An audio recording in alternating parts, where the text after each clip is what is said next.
Alrighty guys, what's going on today?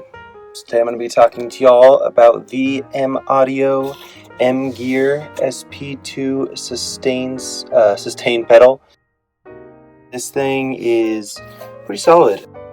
I've actually dealt with lots of different sustain pedals years, and they're typically, if they're not attached to an actual acoustic piano, then I usually get the digital ones, and those are basically like the square, rectangular, black, plastic or rubberized ones. But yeah, we were doing some piano pieces here at the studio, and we kind of wanted to get a pedal that was more acoustic friendly, that was just a little bit more responsive, something that we could really treat as if we were playing a regular piano. And so we ended up picking one of these up after reading a lot about it, and it's great. It's actually a really great little pedal.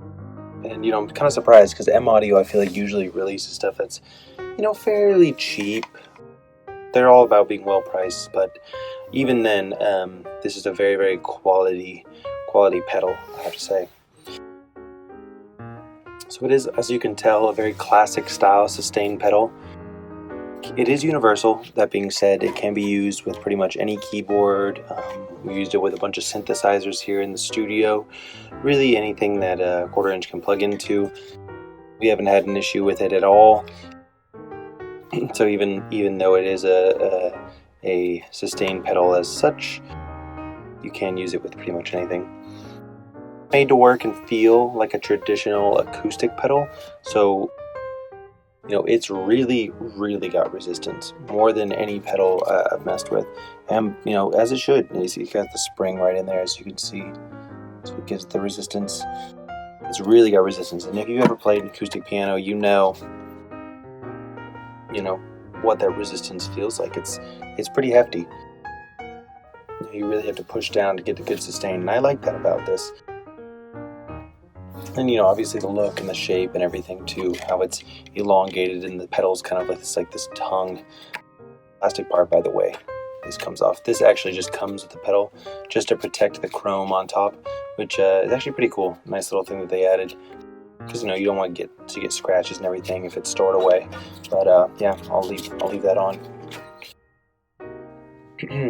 There is a grip on the bottom. That's really nice. It's basically rubberized grip. As you can see, it's also got the pattern right here along the edges.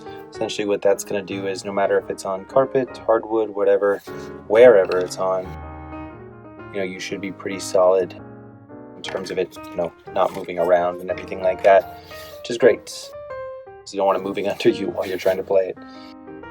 Pedal right here, this is, like I said, made out of chrome. It's got a really nice durable feel to it. Even this, you can tell, like, as it's very dense, has weight to it. Doesn't feel like plasticky at all, which is nice. A lot of sustain pedals, kind of have that plastic gross feel to it, really cheap feel to it. And so this doesn't, which is cool. It even allows you to half pedal like you can on traditional pianos. So that's because there's so much resistance. You can really just get down to half right there and not get the full sustain in, which is really cool. It's good thinking on their part. In my opinion. The cable is 6 feet long, which for a sustain pedal is pretty good. Most of them are 5 feet, so they even gave you a little bit more length to deal with. That's great if I don't know, maybe you have a piano set on your desk, you're wiring it over the back and then under you. Do extra length to work with, which is good. And the cable doesn't feel like it gets in the way either. It doesn't feel like it's too long. You have your standard 1/4 inch right here at the top. I honestly wish that the 1/4 inch was maybe angled. That would have been nice, because if you have your keyboard close to the wall, you have to plug this in and then kind of like press it up against the back, which isn't that great for the cord. That's really my only complaint with this pedal. It does have a polarity switch on board, which is great. Which it's cool, because not many of these pedals do. I have a Yamaha FC5 that does not have a polarity switch, and so you get the opposite effect, and you have to switch the keyboard off, do all this stuff. This, you can just switch it and it's good. It's just as responsive as a pedal should be, especially one that's meant to be a traditional style pedal. It's got an extremely tough build all the way around. It's very hefty, heavy, you know, will last you for a long time. So if you're looking for a good acoustic style sustain pedal, check it out. It's the M Audio SP-2. And yeah, take it easy, you guys. All right.